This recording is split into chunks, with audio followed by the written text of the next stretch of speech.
ស្វាគមន៍មកកាន់ BKD Academy យើងជាអង្គភាពបណ្ដុះបណ្ដាលជំនាញ Digital ឈានមុខគេមួយនៅក្នុងប្រទេសកម្ពុជា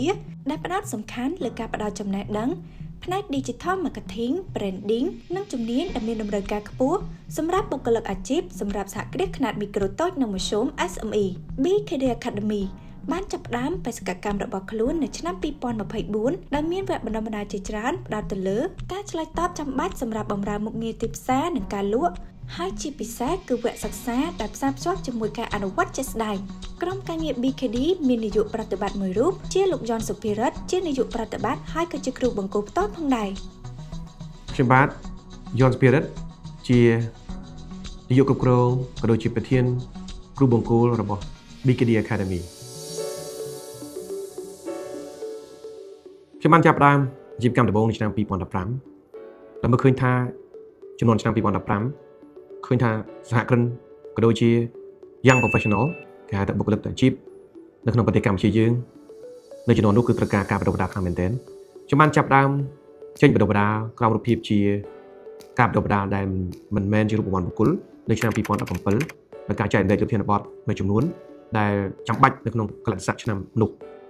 មកដល់ឆ្នាំ2024រយៈពេលប្រមាណជាង5ឆ្នាំយើងបានធ្វើការងារច្រើនមែនទែនក្នុងបេសកកម្មក្នុងការបណ្ដុះបណ្ដាលប៉ុន្តែក្រោមរូបភាពមួយដែលយើងបានធ្វើការងារជាមួយដៃគូនិងសមាគមផ្សេងៗតែមើលឃើញជំហរក៏ដូចជាការគ្រប់គ្រងយ៉ាងពេញទំហឹងពីរាជរដ្ឋាភិបាលកម្ពុជាតាមរយៈការផ្ដួចផ្ដើមពីក្រសួងសេដ្ឋកិច្ចនិងរដ្ឋាភិបាលរបស់ប្រទេសកម្ពុជាដែលមានមូលនិធិអវត្តជំនាញជាសេនាធិការបង្កើតនៅមូលនិធិសម្រាប់គ្រប់គ្រងការបណ្ដុះបណ្ដាលខ្ញុំបានចាប់ផ្ដើម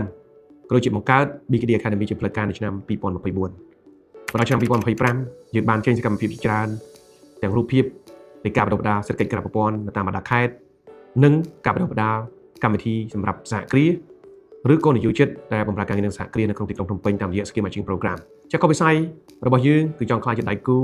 របស់រដ្ឋាភិបាលកម្ពុជាក្នុងការចូលរួមយ៉ាងសកម្មលើការបណ្ដុះបណ្ដាលប្រកបដោយបរិយាបន្ននិងប្រកបដោយគុណភាព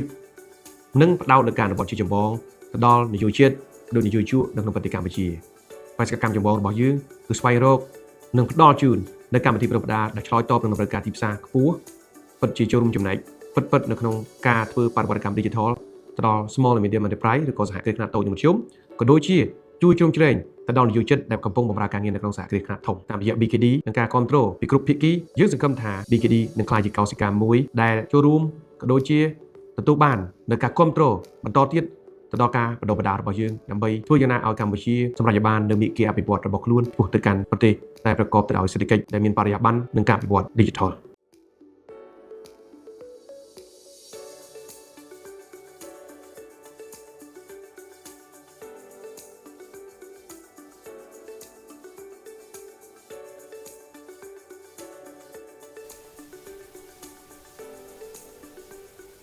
បាទជំរាបសួរខ្ញុំឈ្មោះអង្គវុធីបច្ចុប្បន្នមានតួនាទីជាមន្ត្រីអភិវឌ្ឍជំនួញហើយខ្ញុំបានចុះឈ្មោះចូលរៀនជាមួយនឹង BKD Academy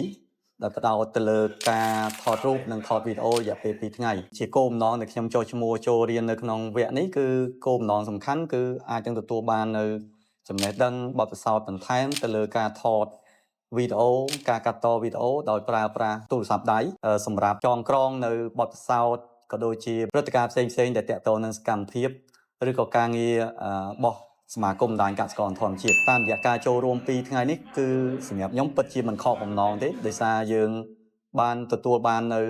បទពិសោធន៍ជាក់ស្ដែងជាពិសេសគឺការអនុវត្តជាក់ស្ដែងការពិភាក្សាក្រុមដើម្បីអាចទទួលបាននៅការចែករំលែកនៅបទពិសោធន៍និងចំណេះដឹងផ្សេងៗគ្នាយកមកប្រើប្រាស់នៅក្នុងការងារដែលខ្ញុំកំពុងធ្វើបច្ចុប្បន្នអ្វីដែលខ្ញុំសង្កេតឃើញនិងចាប់អារម្មណ៍ខ្លាំងគឺចំណេះដឹង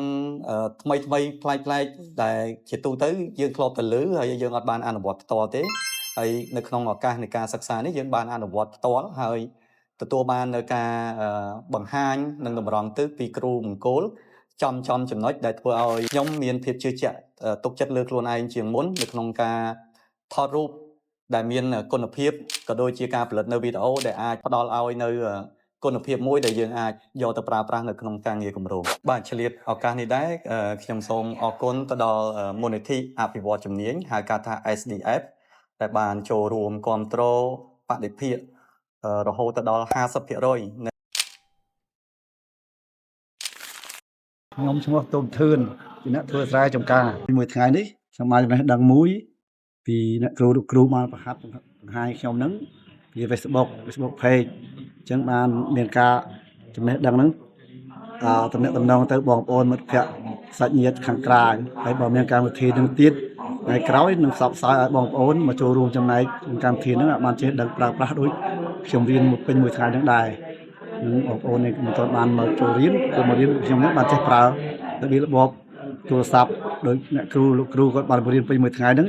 បានចម្រិតដឹងចេះត្រឹមផ្សព្វផ្សាយចេះត្រឹមតំណែងទៅខាងក្រៅអតិថិជនខាងក្រៅហ្នឹងដូចជាខ្ញុំចឹងដែរ